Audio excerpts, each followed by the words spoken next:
Good morning, afternoon, and evening, ladies and gentlemen. My name is Zachary Nolan. My name is Carter Nolan, and I'm tired. Yes, because Carter didn't want to record this last night. Carter wanted to record this in the morning. Well, I had so it is 8 a.m. I had some stuff going on. And I have to record this before class. Yay. Yeah. So, let's go through every single trade, pretty much, that doesn't involve the Winnipeg Jets. If you want to see our thoughts on trades that do involve the Winnipeg Jets, or possibly if you notice a trade we don't mention here, it could be because we covered it already in a short or a video. So go back and check for that. So let's go through this right now. Starting with the day before the actual trade deadline. Okay. Jake Mcbain, the signing rights were traded to the Arizona Coyotes for a 2022 second-round pick. Mcbain is in the NCAA college hockey.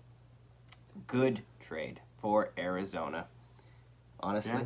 Like, that's good. Honestly, like, Arizona picks up a guy who, like, there was a little bit of a bidding war. Apparently, the Jets were rumored to try to get in on that. They didn't. No, it's good. A second-round pick the other way is a solid exchange. Yeah. Also, the Dallas Stars acquire Scott Wedgwood for a 2023 fourth-round pick. It is a third if Dallas makes the playoffs. So, okay. Yeah, no, it's okay. Like, Wedgwood hasn't been the best goaltending right now, but it does free up a way for Karl Vejmelka to be re-signed, which he was. Yeah, no, and he definitely did a lot better than I expected. Yeah. Because I wasn't expecting much when they traded Kemper. Mm-hmm. So, also, Jeremy Lauzon has been acquired by the Nashville Predators for a 2022 second-round pick for Seattle. So Seattle once again gets more picks for their acquired players. And honestly, it's a solid deal. Now, let's go into the day of the deadline. This, by the way, was the busiest trade deadline, like final day in NHL history. With 33 trades. Which is nuts, because think of all the guys that were off the table already. Yes. So, the Washington Capitals acquire Marcus Johansen, a 50% salary retained, for Daniel Sprong, a 2022 fourth, and a 2023 sixth that go to the Seattle Kraken. Any thoughts? Seattle's going all in on the tanking. Yeah, I know. Seattle's going all in tanking. I like Daniel Sprong. I actually really like him. He's a solid shot. He just doesn't get many of them. Like, he's a good, middle six, bottom sixer. He was kind of passed around on waivers for a bit, but he found a home in Anaheim and then in Washington. I like this, acquiring more ticks. Yeah. And then one of the bigger trades. The Minnesota Wild acquire marc-andre Fleury at 50% salary retained for a 2022 second-round pick. It is a first-round pick if Minnesota makes the Western Conference Final and Fleury wins 4 games played in the first 3 rounds. So the thing that I was a little bit confused on the Chicago side of things is if it just stays as a second rounder. Like, if I were you, I'd try to have at least something else in that trade that you would get if it doesn't turn into that first round pick. Mm-hmm. I get that. Or even if it was like 2 conditional picks and they would both. And if that condition comes true, they then just become the 1 first round. That's fine, but it at least has you something better to fall back on if it doesn't end up working. So little bit on the riskier side. It feels really weird seeing Fleury in a Wild jersey. However, I was very pleased to hear about Dmitry Kulikov waiving number 29, so Fleury could have it. Yeah, no, I think this deal's okay, considering they already have 2 firsts for Brandon Hagel and 2 prospects, so they got a lot of picks already in there. That's true. I just thought that they might have been able to get another depth pick. Yeah, well, if Fleury actually matters, then they'll be able to grab another one. So, also, next is Alex Biega being acquired by the Nashville Predators for future considerations to the Toronto Maple Leafs. The elite player that is. Future considerations. Sure. Go for it. Next is the New York Rangers acquired Justin Braun for the Philadelphia Flyers, pretty much filling out their entire blue line right there. I like this move. It's solid. Like, Braun's solid defender. You didn't say what it was. 2022 third-round pick to the Philadelphia Flyers. Yeah, the Rangers pretty much have their entire blue line set now. That's their top six. Like, he's probably a third pairing defenseman, but that's not a bad price for him. Yeah. Then, the San Jose Sharks acquire Capo Kakkonen, a 2022 fifth-round pick for Jacob Middleton, going to the Minnesota Wild. This is a strange one. Yeah. Kakkonen was apparently their future for goaltending, and wasn't playing bad by all intensive reports. I don't understand this. Now, obviously, the Sharks still have James Reimer kicking around, but like this will be his replacement. This does solve San Jose's goaltending issues. However, it's just a weird one. Like Middleton's okay, but Minnesota for a while has kind of been really really confusing to me on what they want to do, and it seems like they were finally starting to get an idea, but now it seems like they're cashing in. I want to say a little bit too much on the whole playoffs thing, just because I mean, as much as they've been able to make playoffs before, they haven't shown that they've been able to do anything past the first round. Yeah. So I think they're just kind of hoping to get at least over that first hump and then worry about things afterwards. So I don't know how it'll turn out, but interested to see.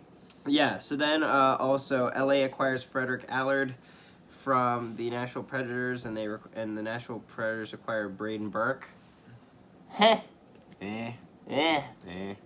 It's okay. Fine. Nothing It's a nothing poor trade. here. So now, here's an interesting one. The Boston Bruins acquire Josh Brown and a 2022 7th-round pick.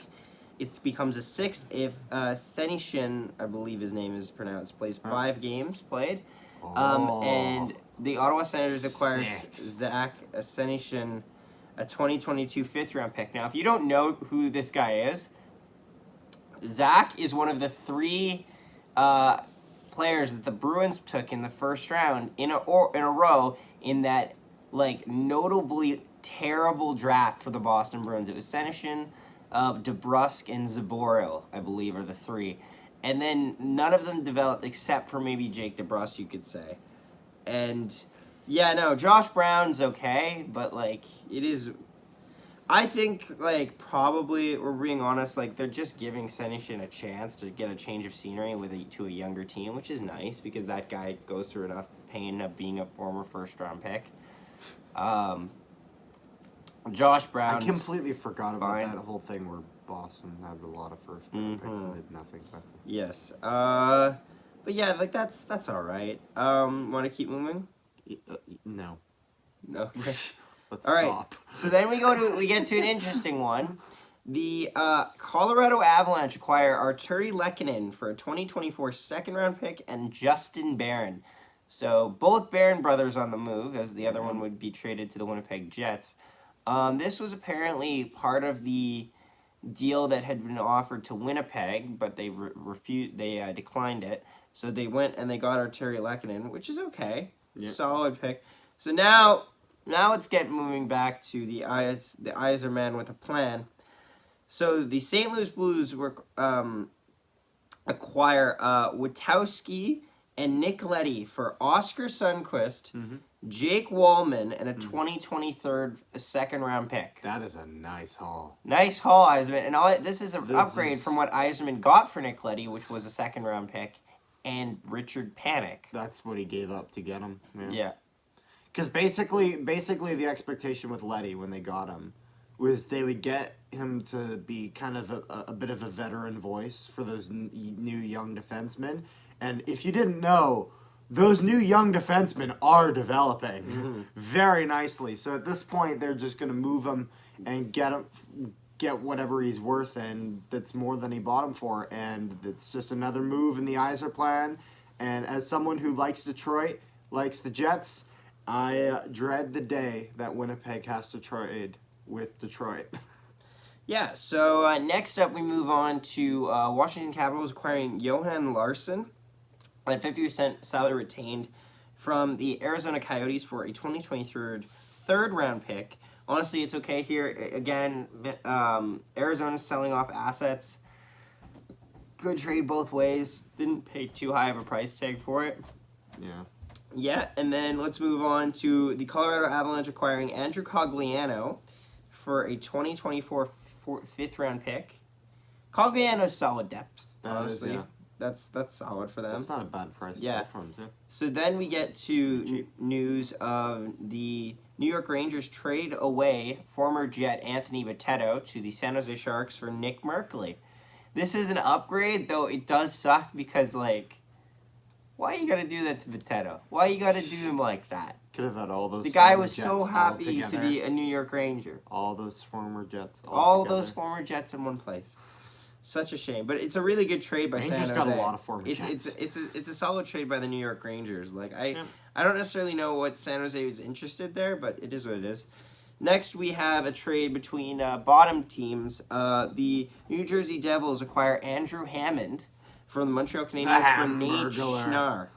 I believe it's pronounced. Again, sure.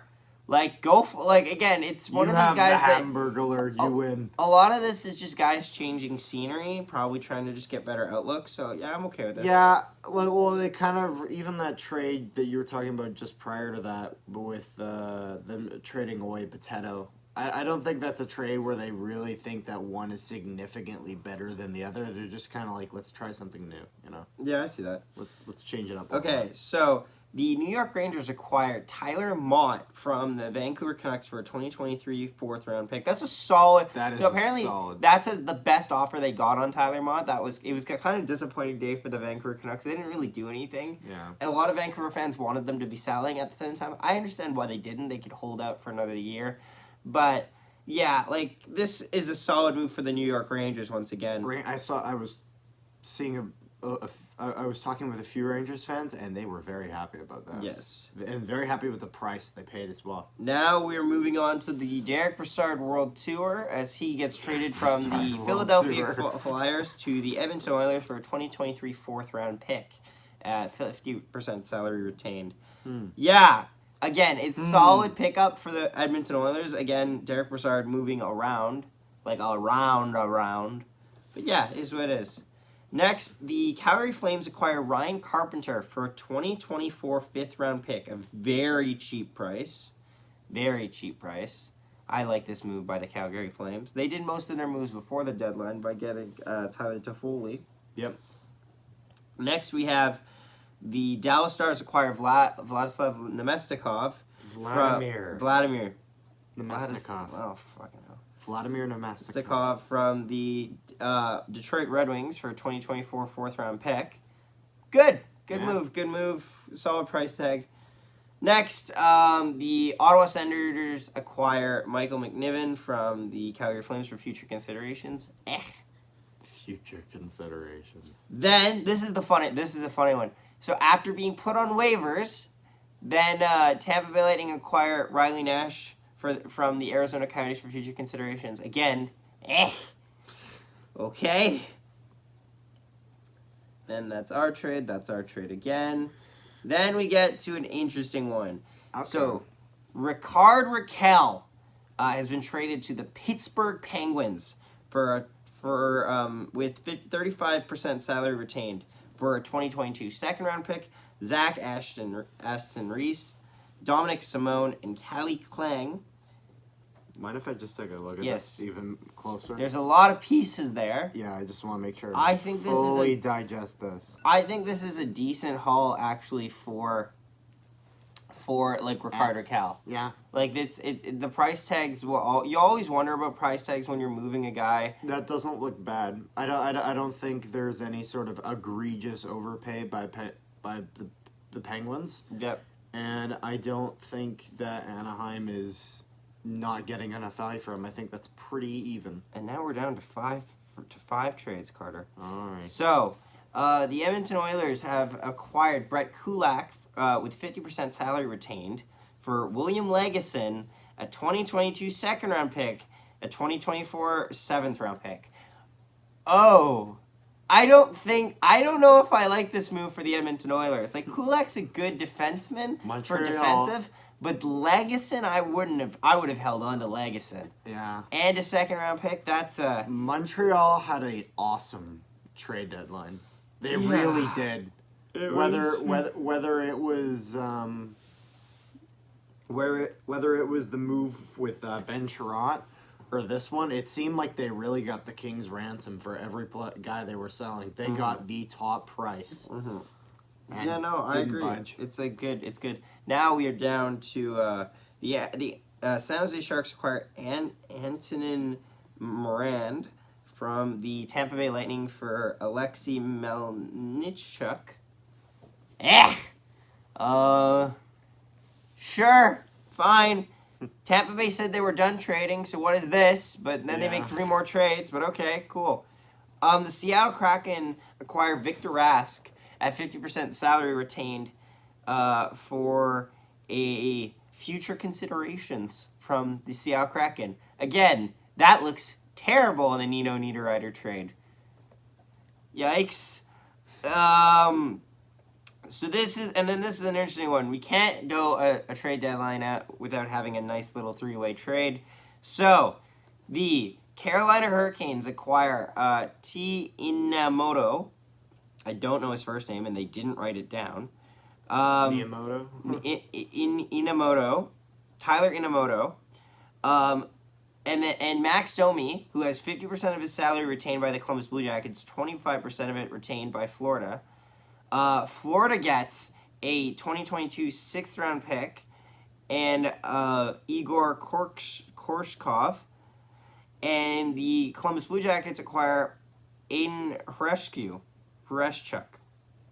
for, a lot of moving parts. Obviously, the big buyer here is Carolina. It's honestly, like, each team gets something out of it, which is okay. Carolina having everyone pay their... And then, yes. Their contracts. And now let's get to the final trade that actually has a bit of an asterisk to it. Oh, this is a mess. Vegas gets John Moore and Ryan Kessler's dead contract put on LTIR. Yes. Now that goes to Anaheim as a 2023 or 2024 second-round pick. Anaheim chooses which to get. And Evgeny Dadonov. Only problem, Evgeny Dadonov when he signed with the Ottawa Senators, he signed a no movement clause for certain teams, or no trade clause for certain teams. Anaheim was on it, and Ottawa sent it apparently to Vegas, and they didn't receive it. So Vegas had no goddamn idea they couldn't trade him to Anaheim. Yes, and the thing is that... This is a mess. The mess that the NHL is looking into is that he had said that he had submitted his no trade clause on time. So they're now trying to look in, did he actually do that? And did they really mess this crap up this much? And because if so, trade can't go through. And honestly, it would be hilarious. No trade clause matter. They really do. And if I'm Evgeny Dadonov, I'm telling you right now, don't waive it to go to Anaheim. No. You're in a playoff race. You stay on that team. I hope that the NHL just says, yep, you can't trade him. And then that's it. But yeah, honestly, guys, again, a very eventful trade deadline. Don't forget to leave a like on this video. We'd really appreciate it. Thanks so much for watching. We know we went What was the most interesting trade to you? Yes. We know we kind of skimmed through a lot of them, but there's just so much to cover here. So yeah, thanks so much for watching. We'll see you next time. Connor, the old special top for Connor, and score! Pierre-Luc Dubois